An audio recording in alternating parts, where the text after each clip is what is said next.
Good evening, ladies and gentlemen, and welcome to another session on the ongoing Ugumba Enterprise Challenge Boot Camp.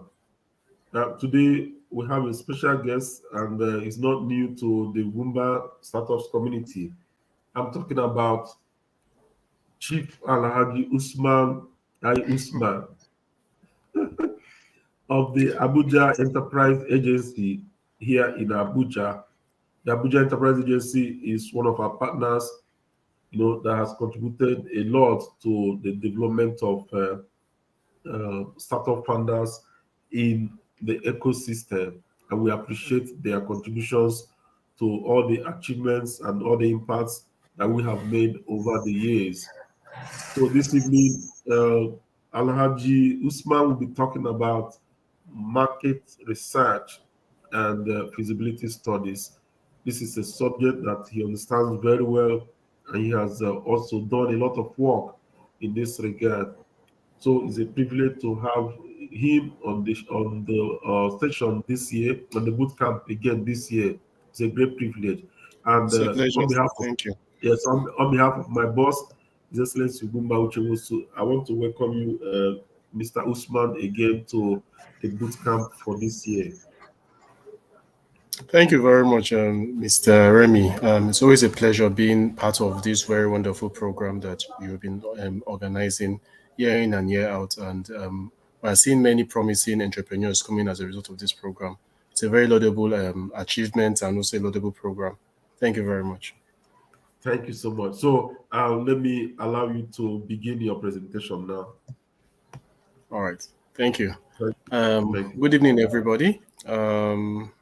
Well, yeah, he has already introduced. My name is Usman, and we'll be talking about market research. Um, well, we could start by asking ourselves, what is market research? Market research is an organized effort to gather information about target markets or customers. It's the process of determining the viability of new services or products through research conducted directly with potential customers. Now, if I ask us, are we really, how many of us have sat down to do a market research?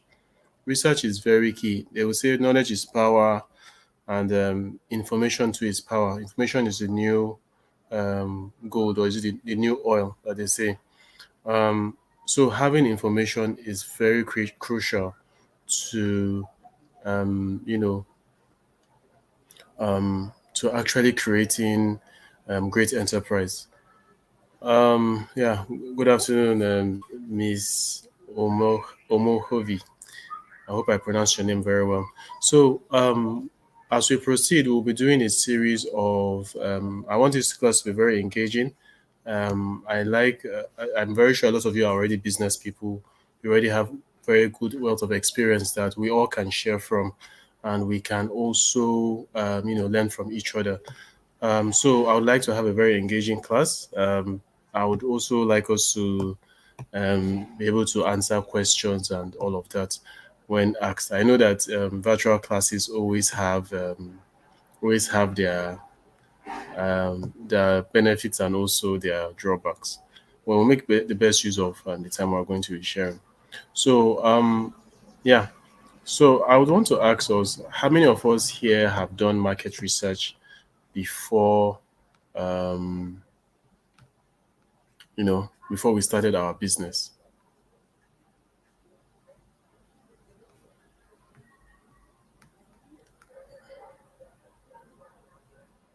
Welcome, Mr. Bolaji. Yeah. So maybe I think people are still waking up gradually to our class. So, but yeah, let me go through it. I wanted us to do like a short pool. It's not a pool, but it's a short Q&A, so that we can better understand the level of knowledge we have in in the market research area. I would like. I don't know how many people are currently in the class, so I would like us to just post, just a short, just a short about you. Just say hi and your business. Talk about your business, so that we can get to know ourselves better. So, like I earlier stated, market research is very crucial for business owners to succeed in their business. We have many brands that have come and gone. We have some that have been able to maintain their strategic advantage in the marketplace throughout. You've known them for most of your life, and they are still there because they've been able to harness the power of market research. Now, market research. It's not just something you do for doing sake. It's not this is the to fulfill all righteousness. Yes, it's not about that. It's about having something that you can perpetually use to improve your business. Um Now, some years back, for those of us that are old enough to remember, you can remember there was a time in Nigeria that Nokia, and I think even globally, Nokia was the leading phone, right? They had they were making most of the sales, a lot of sales. They were making they had the largest customer base and all of that. But what then happened between 2008 to 2010? Apple was able to insert itself into the market. Maybe I would say maybe it was already where it was, but we got to know about Apple around that time in Nigeria here. That's I'm talking of the iPhone. You know Now, one of the greatest, should I say, tragedy met Nokia in the process of, because they got too comfortable, very comfortable in their current, in their market position. It seems that they were not being an innovative enterprise. So, what happened between 2010 till date? You have iPhones that is currently one of the most popular brand, and then you then have Nokia that has left where it currently is, and no one knows. It's no longer in. It's not even in contention. The contention now is between Apple and Samsung. I can remember between 2010 to even early 2000, that's 2005 all the way to 2010. Samsung was making very, very crappy phones, right? Bad phones. You buy a Samsung phone and then the battery easily dies and all of that. Um, um, so you know, but within the period, they continually improved their product. They didn't give up. They continually improved their product. But then, rather than you have a situation where Nokia should have been able to leverage on its position in the market, it lost that, right? It instead had a situation that the likes of Apple and Samsung began pushing it to the side. Before you know it, we had BlackBerry. BlackBerry became a very dominant phone and all of that. And before you know it, that was how Nokia. No one knows about Nokia. Nobody sees Nokia anymore. Yeah, Nokia is still producing phones, but it's not as popular as it used to be. Um, yeah. So what is my point? My point is that if they were engaged in market research, they would have understand the customer needs at every point in time, and been able to anticipate change. I'll give us like 5 minutes to introduce ourselves while we so we can settle. Because I'm beginning to have a feeling like I'm only talking to 4 or 5 people. Miss Ogene, it's a pleasure having you. You're into natural skin and hair products. Oh, you also have a bee farm where you extract pure honey from. That's great.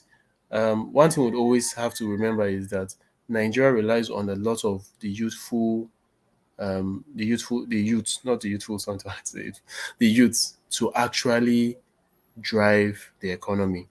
MSMEs drive the economy. So it's people like you and people like you and others that are creating new jobs into the economy and creating more value and all of that. More than ever before, Nigeria needs to be much more an export-driven economy. We need to have reached a stage that we can actually sell more than we consume, but we currently are in the consumption part. So a lot of you people that are attending this class are actually should look at yourself beyond just I'm doing my business, but to somebody that is actually adding value to your community and to your country. So I'll just give us like the next. We have 3 minutes to introduce ourselves.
Okay, so I think we can move. So we have Mr. Cosmos.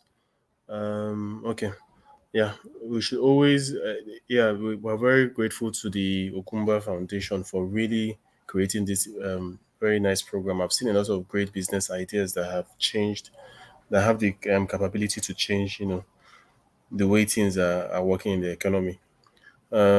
Miss, sorry, Miss Naomi, you're from Benue, you're a farmer and a baker, and you sell fabrics too.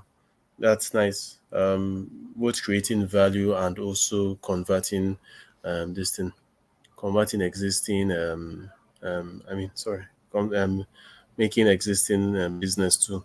So as we go on, you would come to understand why market research is very key to what we do. So now I would like to know, why is market research important for your business? So why should you do market research? Is it just another is it just another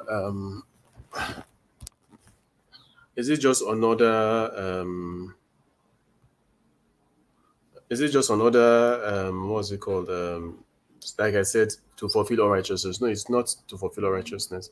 Market research will allow you to it facilitates strategic planning. One problem that a lot of people have is actually developing plan. For they say, he who fails to plan plans to what fail. So we need to also imbibe the attitude of creating strategic plan. Strategic plan might not necessarily be something that is elaborate or intricate. You could always come up with something like, say, okay, where do I see my business in the next 5 years? Where do I see it in the next 4 years? Where do I see it in the next 3 years? Where do I see it in the next 2 years? Where do I see it by the end of this year? Right? That's how strategic planning starts. Once you identify broad goals, you are able to, create sub goals that you need to achieve to get to that broad goal. Now, the other another important reason why you do market research is to help strengthen your business position. Now, when we say your business position, we're referring to currently. If I ask a question, I don't know why we are not responding as quick as I want. I just want to believe that we are all what's it called? Maybe just just want to be listening. But yeah, if I ask you the question now, what is the best network in Nigeria? I understand we're all from different parts of the country. So what's the best network in the country currently?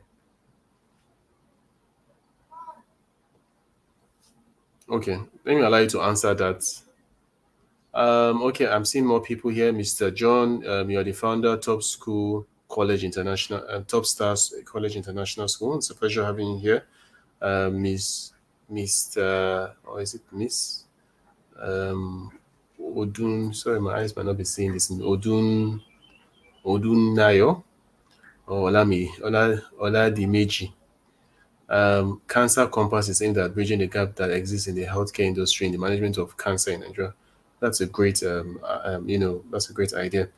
So we have some response. Miss Mary said MTN. Miss Mero, I don't know that's the pronunciation of your name. Miss Mero says MTN.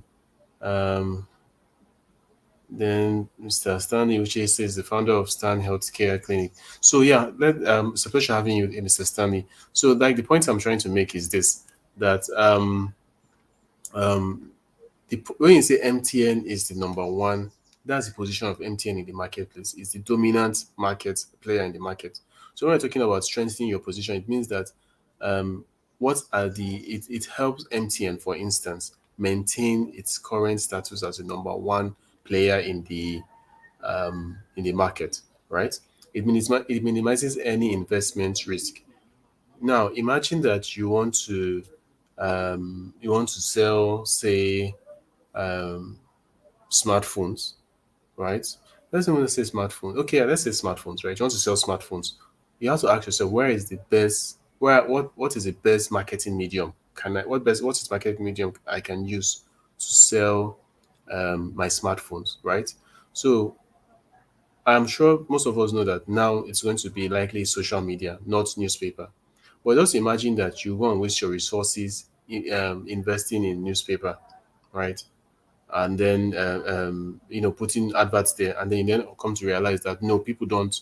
My target market doesn't read newspaper anymore. They're on social media. That is what market research helps you to do. It helps you to identify who your target markets are, where they get their information from, and all of these other um, critical inputs, right? So it prevents you from making such kind of strategic blunder to invest, market on the wrong platform, invest in the wrong business. When I say invest in the wrong business, what do I mean? For instance, now imagine you have a situation um, where you want to start producing jetpacks, right, for kids. Now, if you were to go and survey the wrong class of people, let's say children, I'm very sure most kids would want to have jetpacks that they can use to fly over the place. But most kids are not the ultimate buyers of what they use or what they wear or what they play with. Is their parents. So you have to market it to their parents. And the probability that a parent would want to give their child such a dangerous toy is very, very low. So it helps minimize the risk of investment risks. It also identifies potential threats and opportunities. Now, if let's look at it that if Nokia had identified people like Apple, people like Samsung as potential rivals in the beginning of, quick, in a very quick and timely fashion, you would have a situation where they would have better been able to, um, what's it called?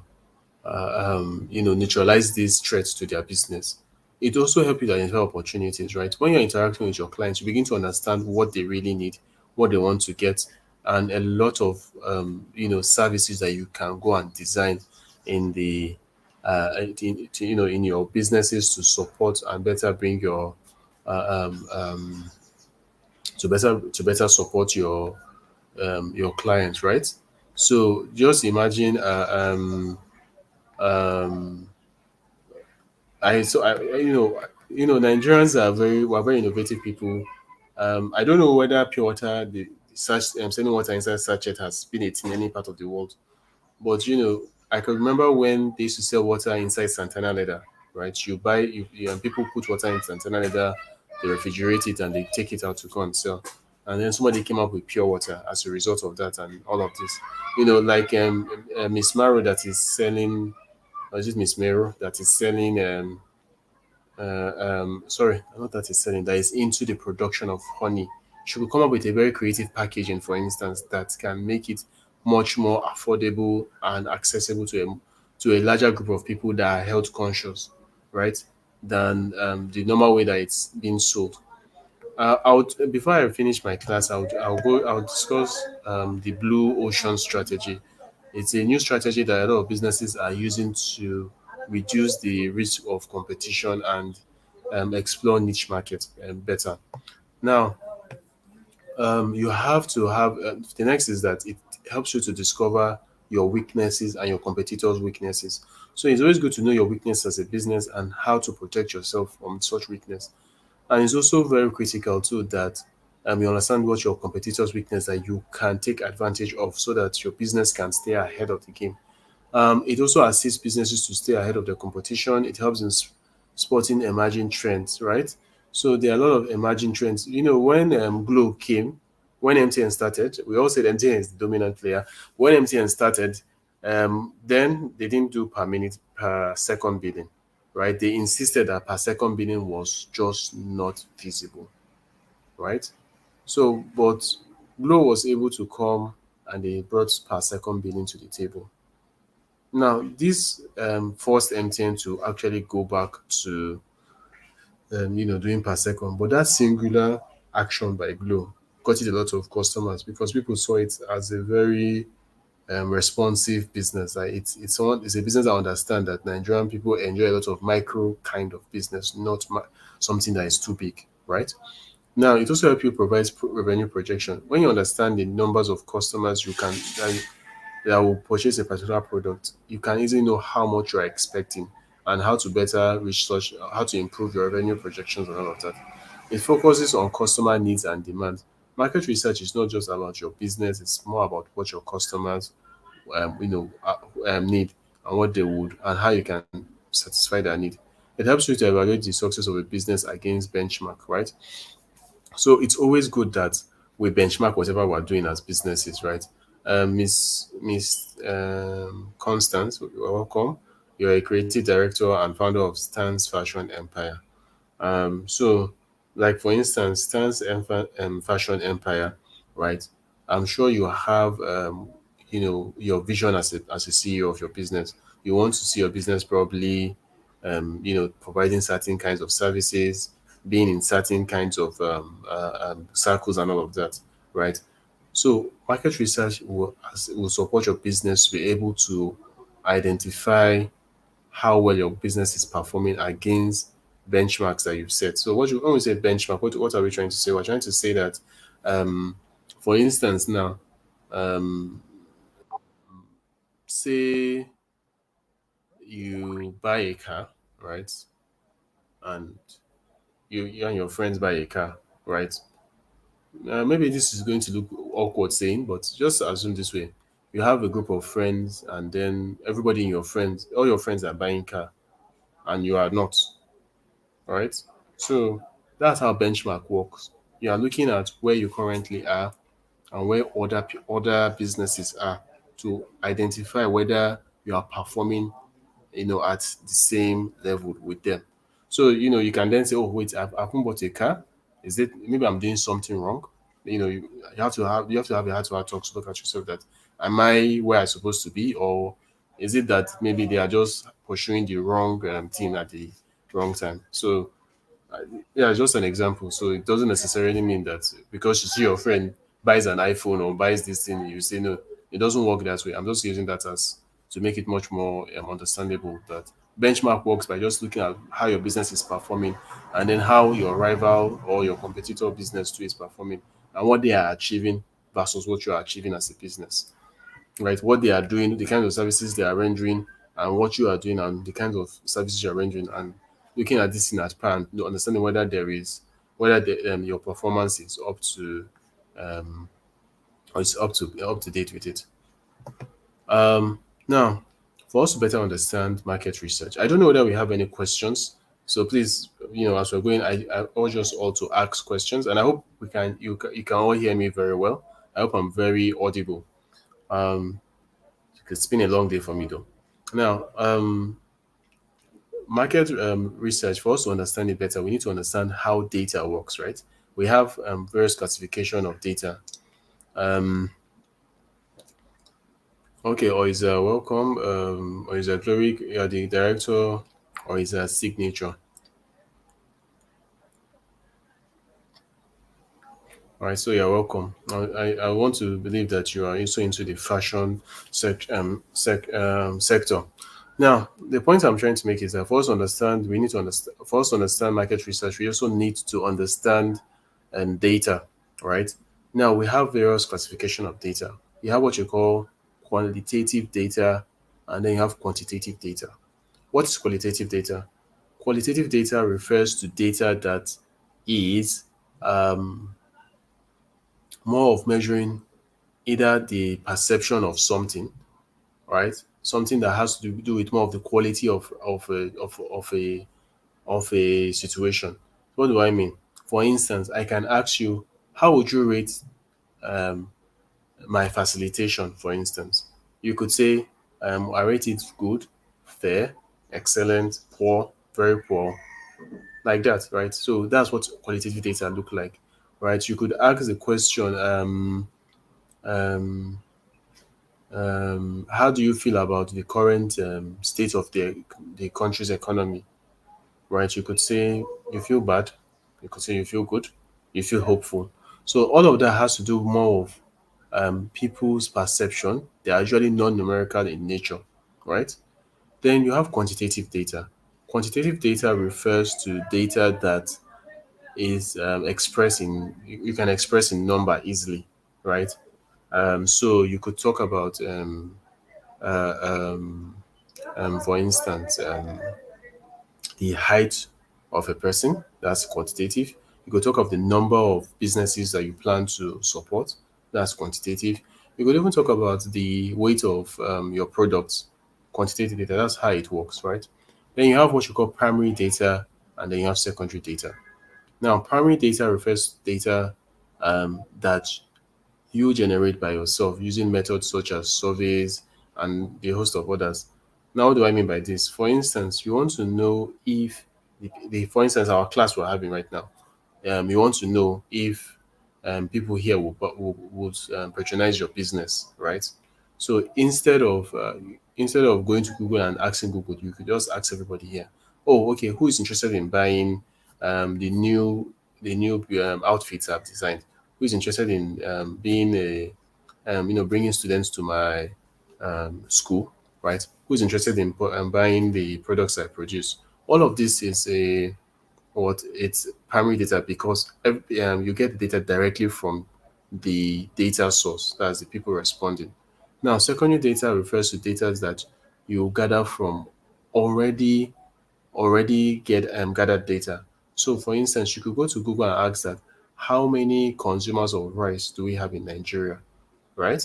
So Google can then say, okay, we have 160 million people consuming rice. You could ask that, okay, how much do people spend on rice every year in Nigeria, right? So Google again can go ahead and say, you know, um, over probably 40 billion. I know it's more than that. It should be hundreds of billions of naira that is spent on rice. So that's how you get secondary data that you go to other sources to get. Now, do we have any questions, please?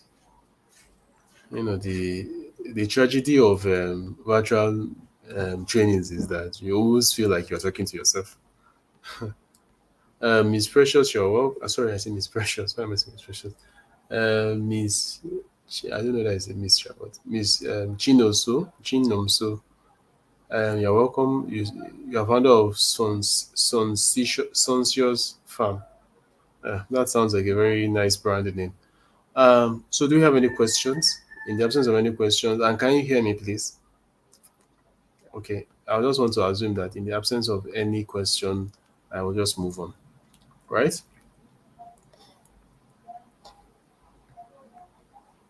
So this is a typical traditional market research report, right?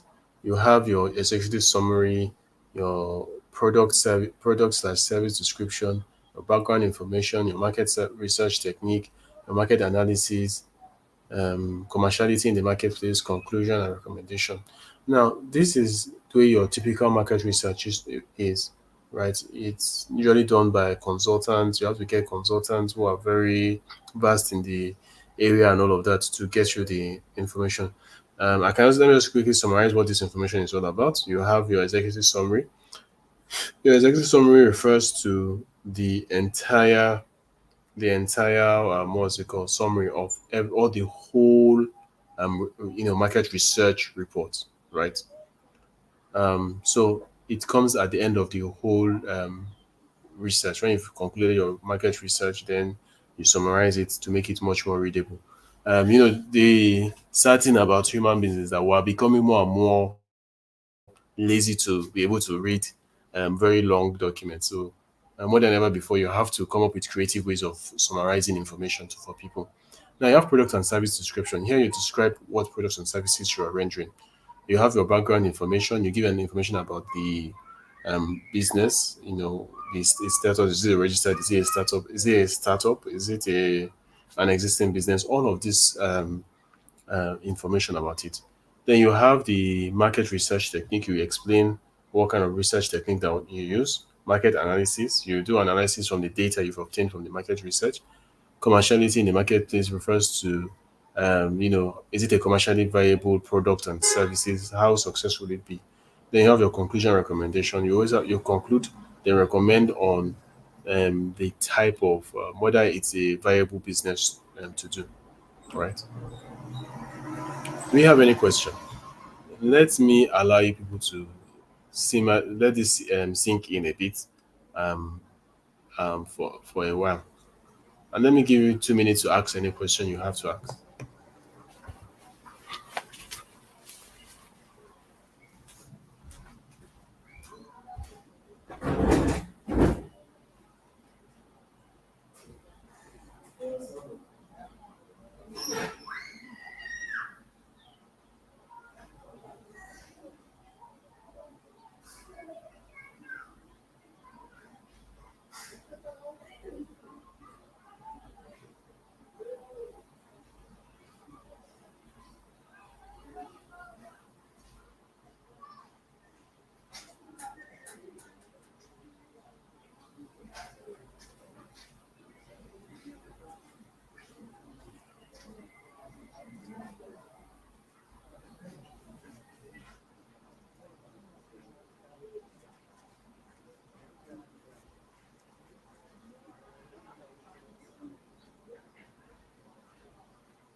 Okay.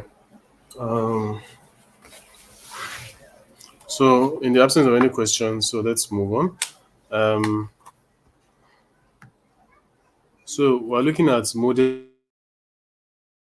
market research, right? Cost a lot of money. Very few businesses level of investment.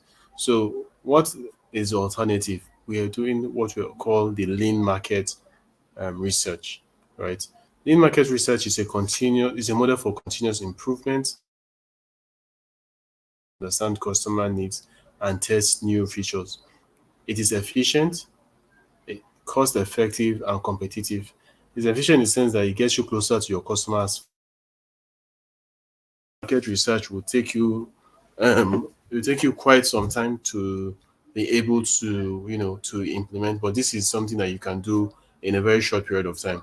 It's cost effective. You don't need to hire expensive marketing firms to get things done. Then it's competitive, right? It gives you quick, powerful insight that can place your product on the cutting edge. What we're trying to say is basically that what it's something you can do in a very, because it's efficient, it's cost effective, it will always be easy to conduct it as many times as possible.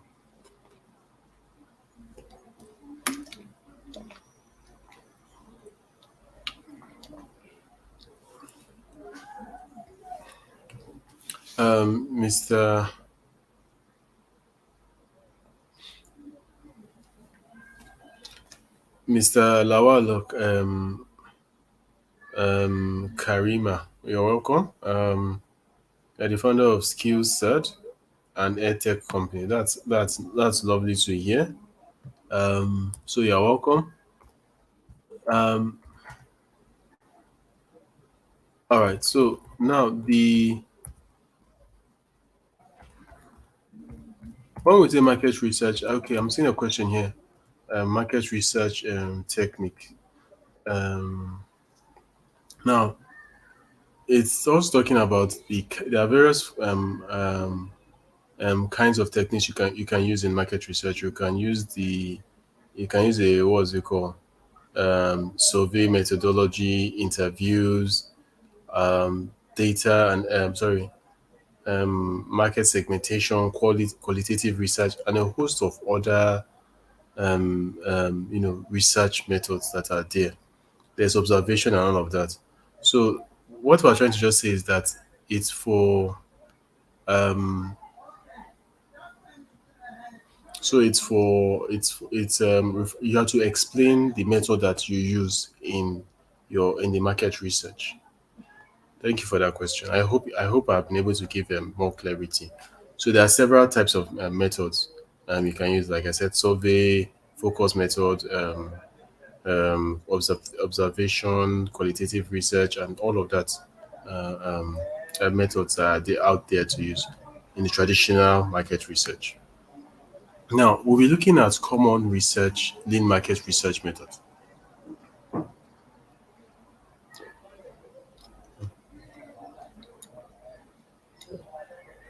Sorry, I just explained the market research techniques. I don't know whether I'm not explaining it well or whether you got that. Okay, because what I'm saying is this, right? In writing your market research report, right?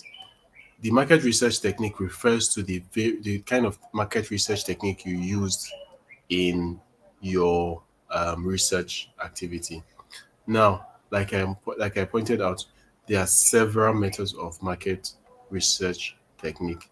You could use what you call the survey methodology, right? You could use the focus group. You could use the excuse me. You could use the qualitative interviews, social media listening, observation, field trials, competitive analysis, public data. A host of these techniques are there. What it's just trying to say is that you have to, in a traditional report, you're supposed to explain the kind of technique you use. It's just like I know all of us have done what's it called, TSCs in our TSCs, right? I think this is chapter 2 that you have to explain the kind of methodology, basically explain your methodology that you use to do the research, basically. I hope that answers the question, but if it doesn't, please let me know. Um, so now moving on. Okay, sorry, I skipped. So we're looking at commonly market research methods, right? So we have surveys. Surveys ask users short series of open or close-ended questions, which can be delivered as a questionnaire or via email.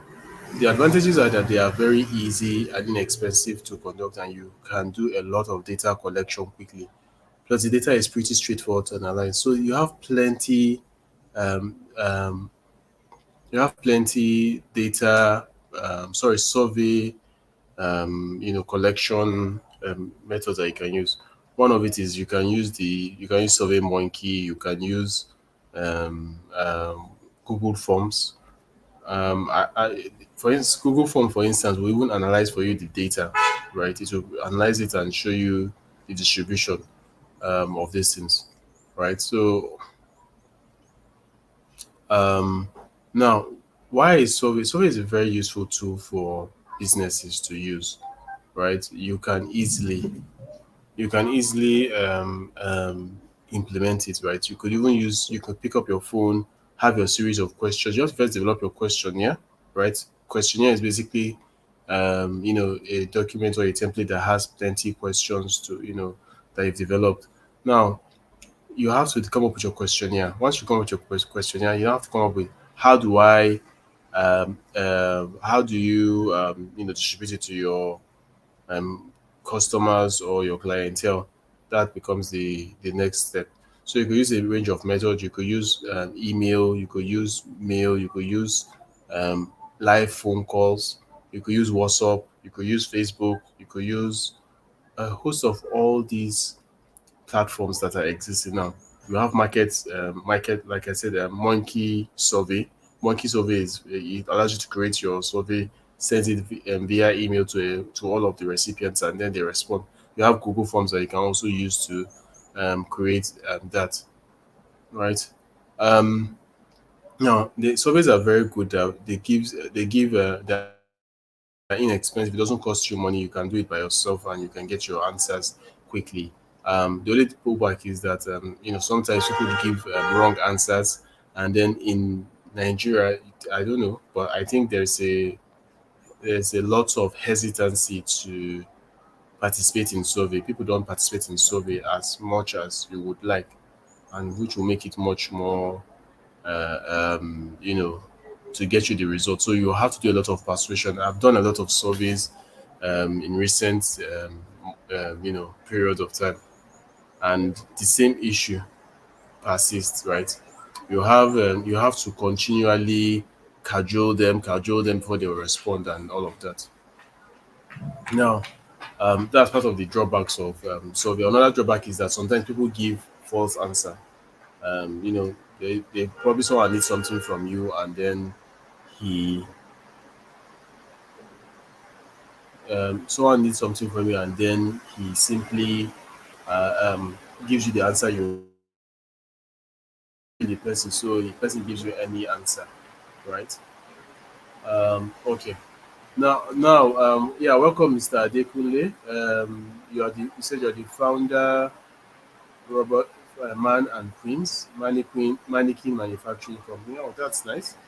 Um, I don't know how you manufacturers are coping in the current climates, but I do have my heart for you people. Welcome, Temidayo, Blessing, and Jane. Jane, you are into Perfect Bake House Academy and Catering Services. You're welcome. Now, yes, Miss Maero, my Meru, I also hope I'm pronouncing your name. I don't usually feel comfortable about mispronouncing people's name, so I hope I'm pronouncing your name properly. She said basically the types of technique used is to be determined. Yes, it depends on the person's situation.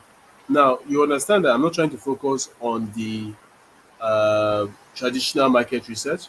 Our focus is going to be on the lean market research because it is much more suited for MSMEs use than the traditional market research, which is very time consuming, it's very expensive to implement, and all of that. Now, you said you also asked that. So basically, the technique, the type of technique is to be determined by the individual. Yes, the type of technique you use is going to be determined by the um, individual. Now, Mr. Emmanuel is asking, what steps do we take to go into traditional market research for people in the urban areas? So, you understand one thing is that we just gave you that this is how traditional market research is. But we're looking at coming up with the lean market research.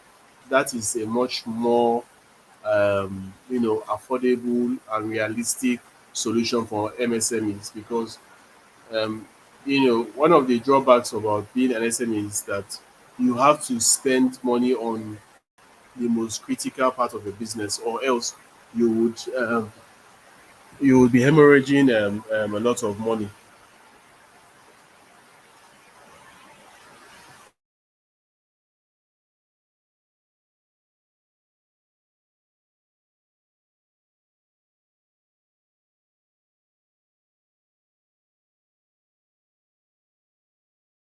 So you'll be hemorrhaging a lot of money, significantly. So that's why we are focused on the lean market research, and that's why I'm outlining to you the steps of lean market research. I hope we are together.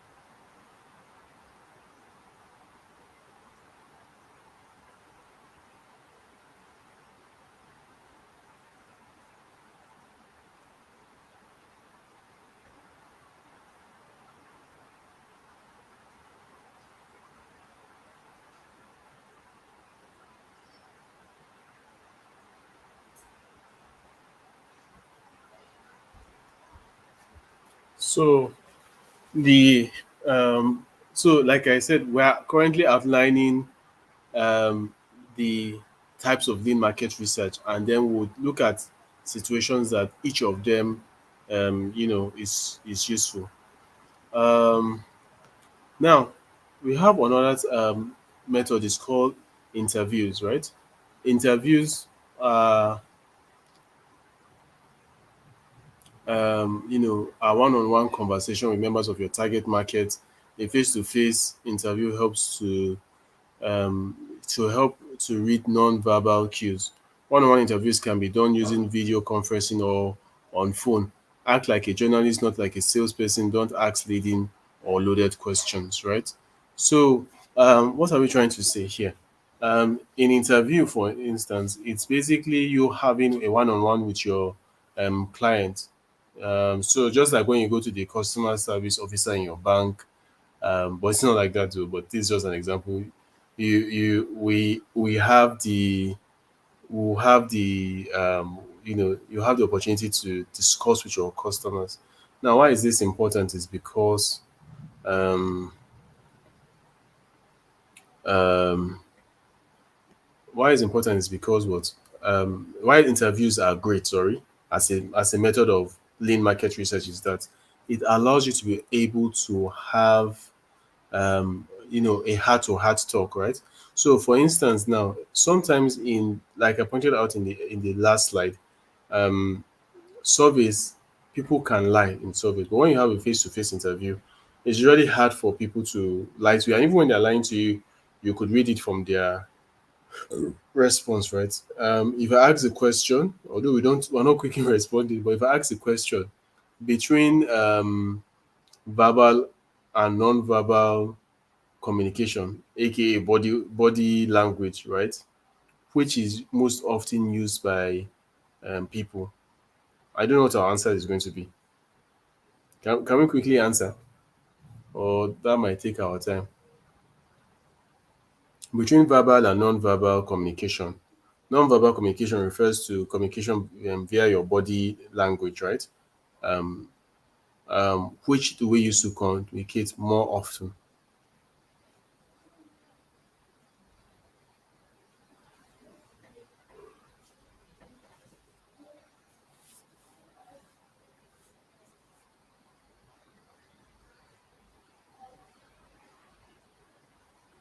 Myro. Okay.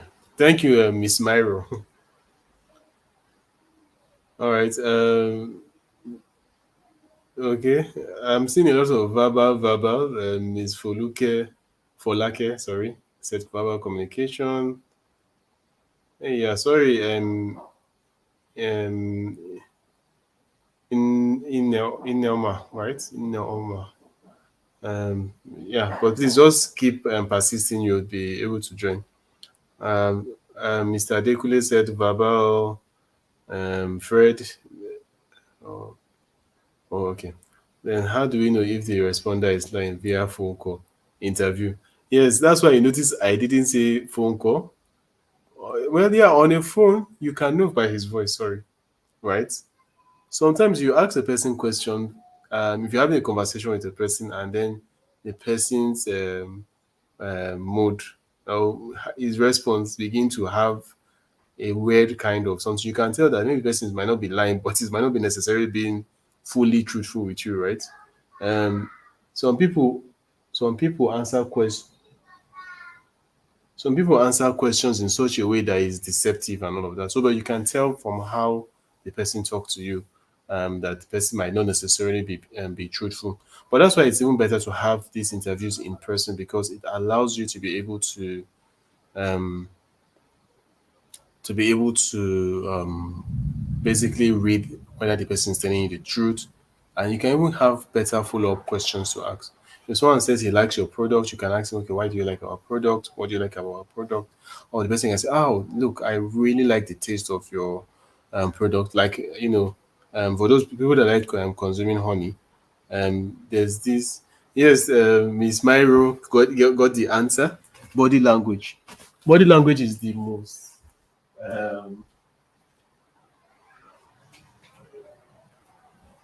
is the most primary method of talking. Most of the time, yes, people talk a lot. We talk a lot, but at the end of the day, what we don't say is what says more than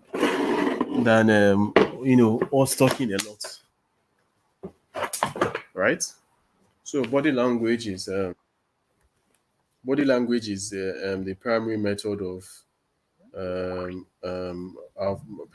primary, not primary method, but we communicate more often with body language than even we speak when we talk. Um, So yeah, if someone one way someone is lying to you is when you ask the person that a yes or a no question, and the person's head is shaking no, but he's saying yes to you. It's very common.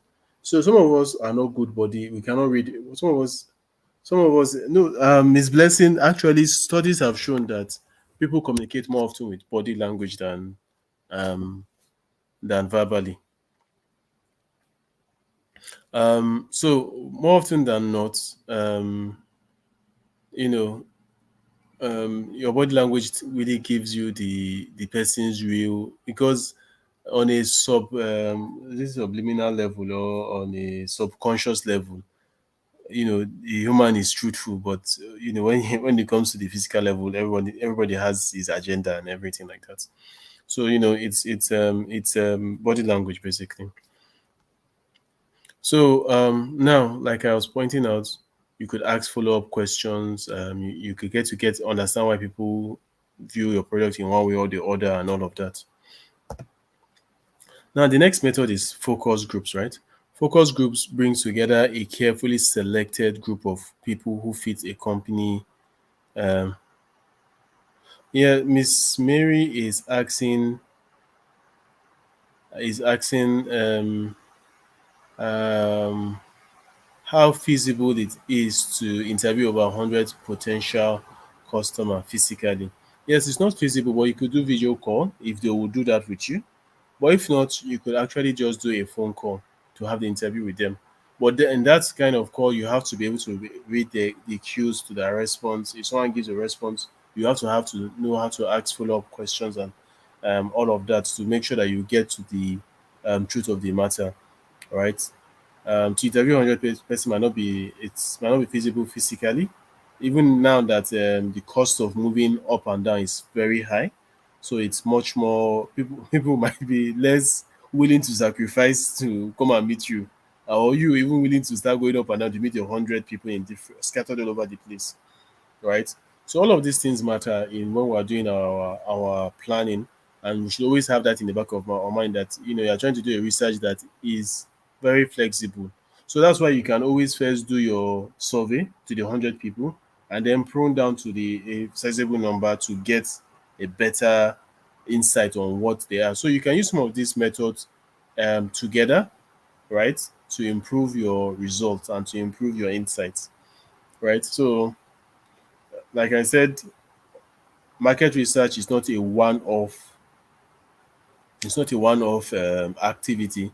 It's not something that you are saying, I want to check it out on my bucket list, right? But it's something that you intend to do to put your business always at the forefront. Yeah. So now focus group. Back to focus group. Focus group refers to you bring a group of people to usually try out your product. They have to fit in your target market, right? They have to look like your target market and all of that. So you bring them together.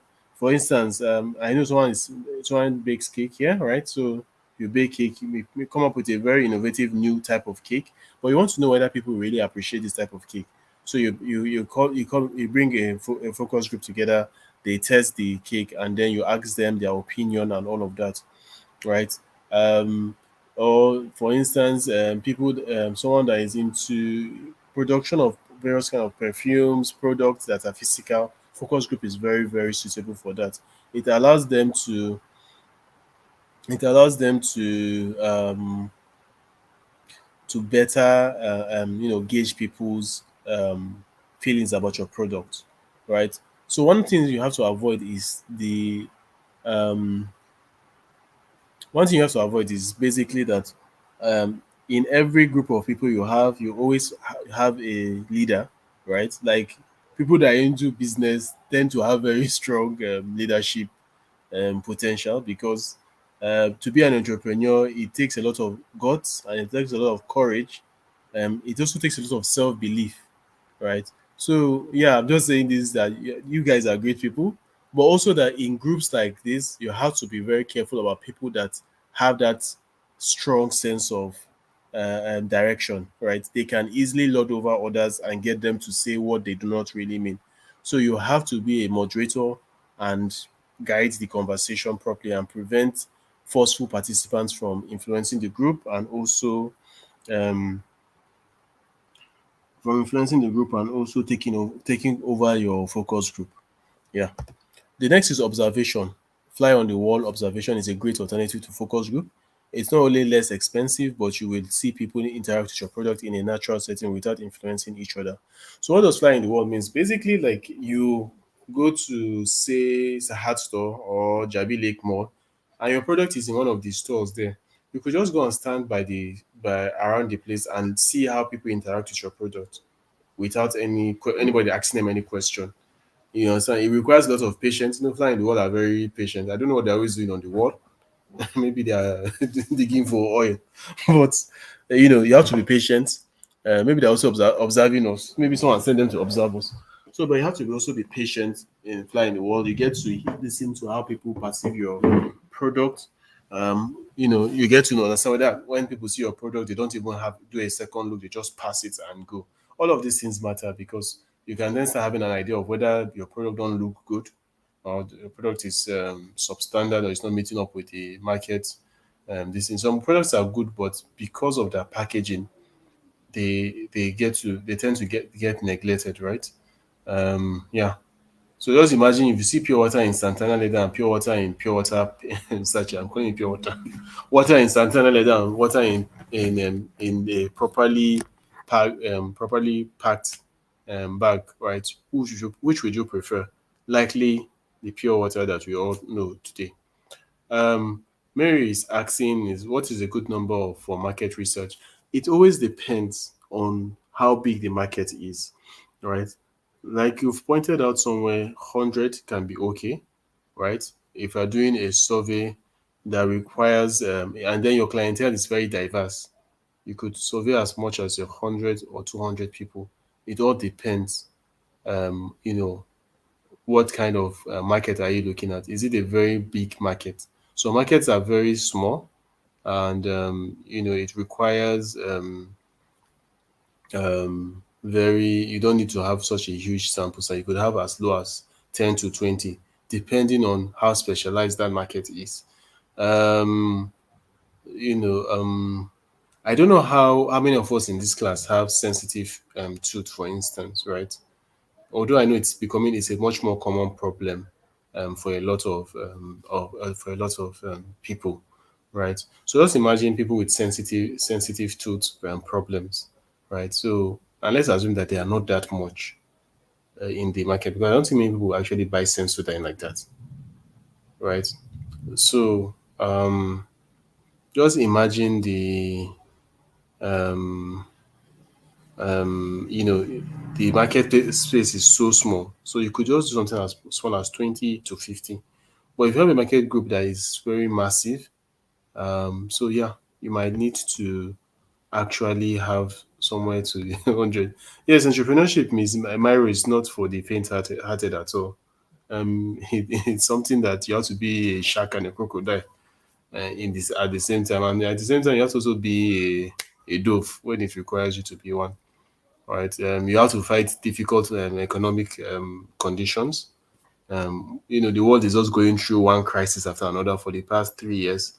We've been going from one terrible problem after another. We did COVID, we survived it.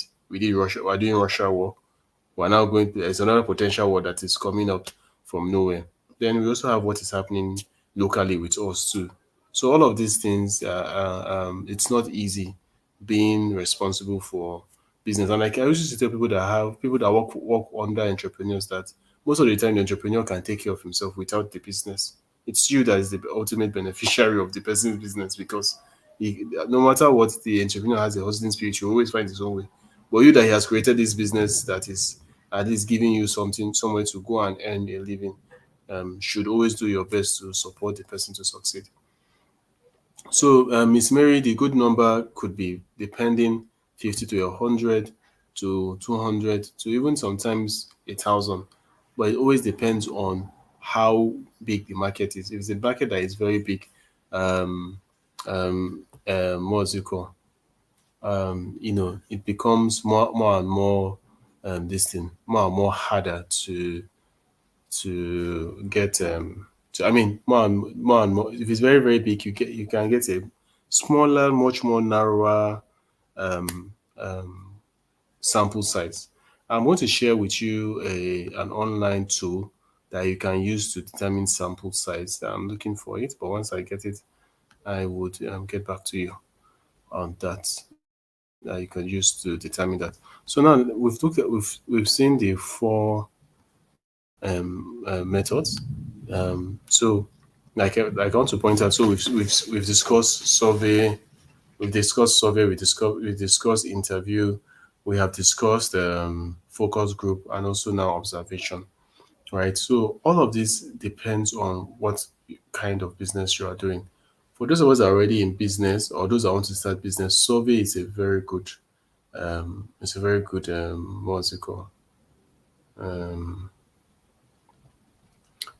survey is a very good tool, or good method to use, right? And also interview, you can also use interview to determine whether to determine that the which of what I mean, you can use interview to support your survey too. For those of us that already have real products, um, you would have to use what's it called? You could use both the survey, the interview, also the focus group, and then the observation, right? So you can use the focus group if you are trying to also test out new products, something that is still in the developmental stage. Focus group is very good for it. It will allow you to be able to improve the product before you roll it out and all of that. Now, things we should note about in market research. Right. Yes, Mr. Stanley, it comes with sacrifice before the gain will start tripping in. Yeah, customer persona. A customer persona is a fictitious model of an ideal um, customer. of an ideal customer. It generally includes the person's demographics as well as psychographics, right? Motivation, likes, dislikes, and pinpoints.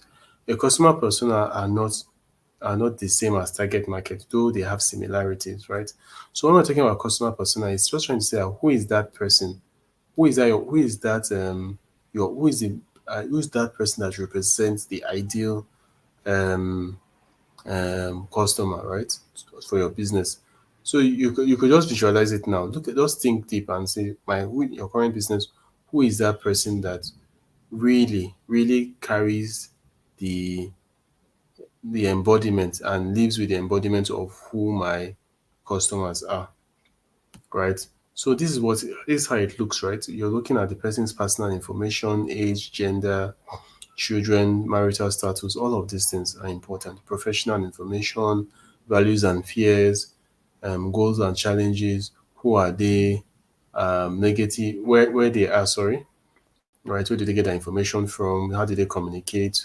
So, what even social media do they like using? And all of these are very critical to that, right? There are some parts of the world that if you mistakenly offend your customer base, they will destroy your business. Like in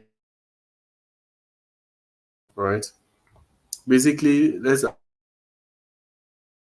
you have opinion that your customers don't like. The most vocal amongst your customers say that they will cut your business and kill it off. It's a good thing that we are not that bad here, although we are trying to start imbibing some of that wickedness in this part of the world.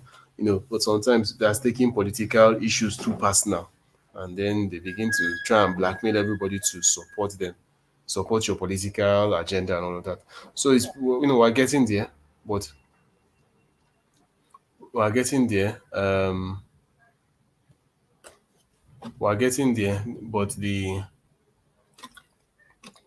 point is that you need to understand your customer can also prevent you from actually offending them to the extent that they would try and cancel you or taking and all of that, right? So that's what customer persona is, buyer persona that we're looking at, right? It's just looking at what makes their ideal customer who they are. Are we together? All right. Now, embrace collaboration, right? I would always say all the classes I've taken, I took this same class last week, that you have to take your customer along. Your customer is not somebody that you're doing things to. You should look at your customer as somebody that you're working with, trying to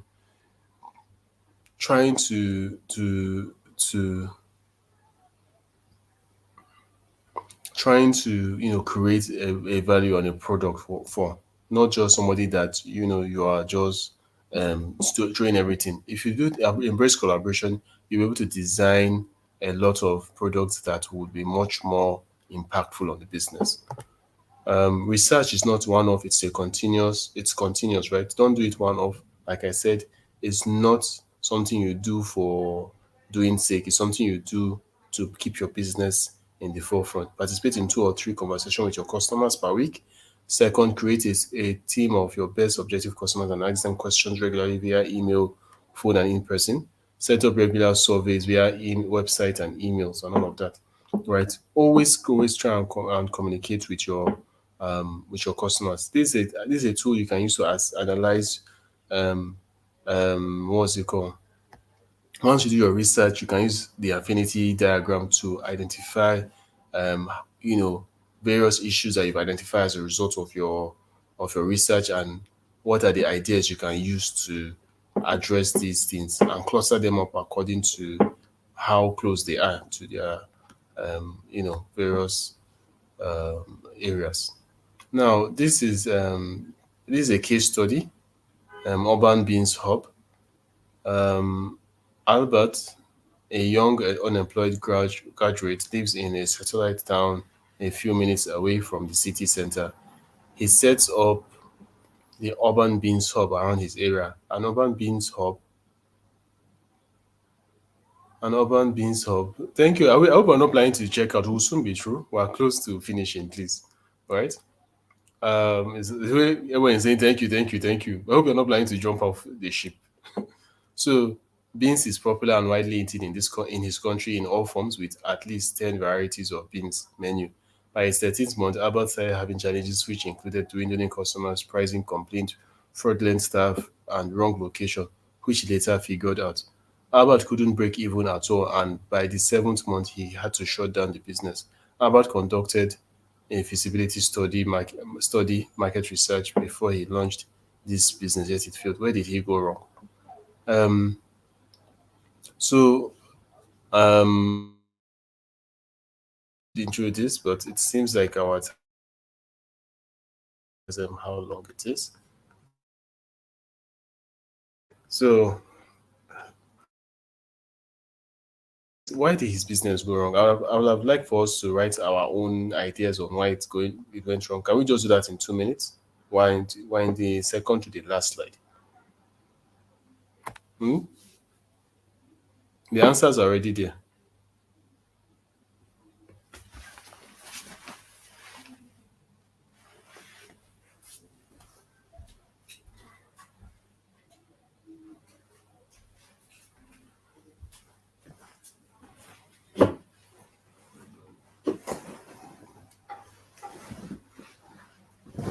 And you people are already business people, so you understand these things. Yes, this all falls back to dedication, determination, hard work, and consistency.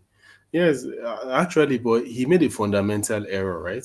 He did an urban beans hub in a suburban area.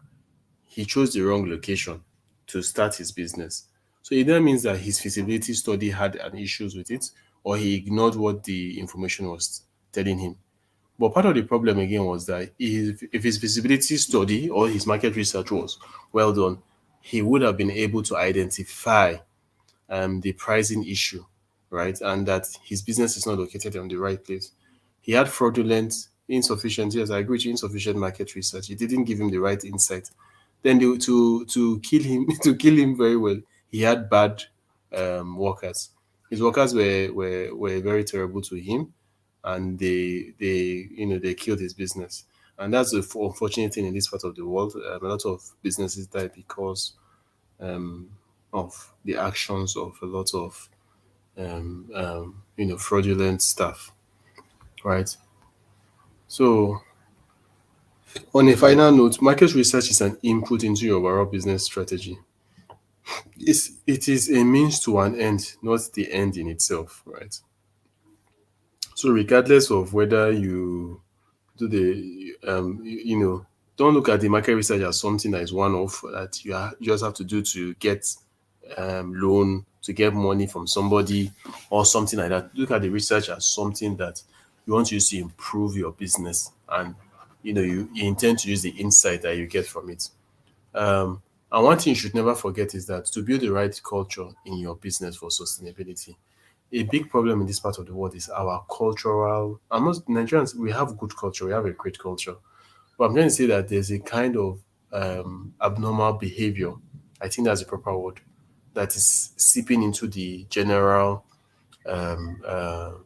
ideology of most people, a lot of young people and a lot of people sef, in the country, right?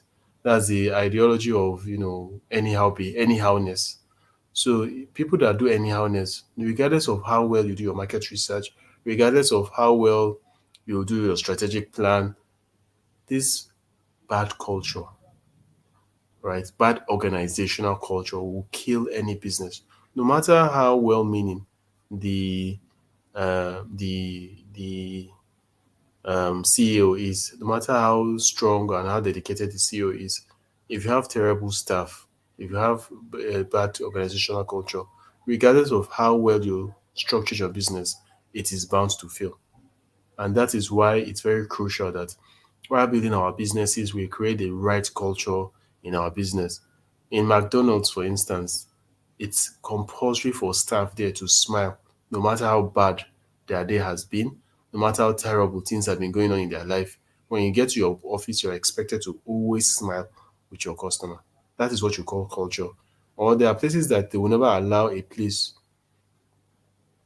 there are places that they will never allow dirt to be once a dirt falls there, it has to be cleaned immediately, right? That is part of culture. In London, for instance, they mandated that every civil servant, anywhere he lives, if he meets that there is a garbage that has not been packed, um, he must stay there and call the garbage disposal company to come and pack the dirt.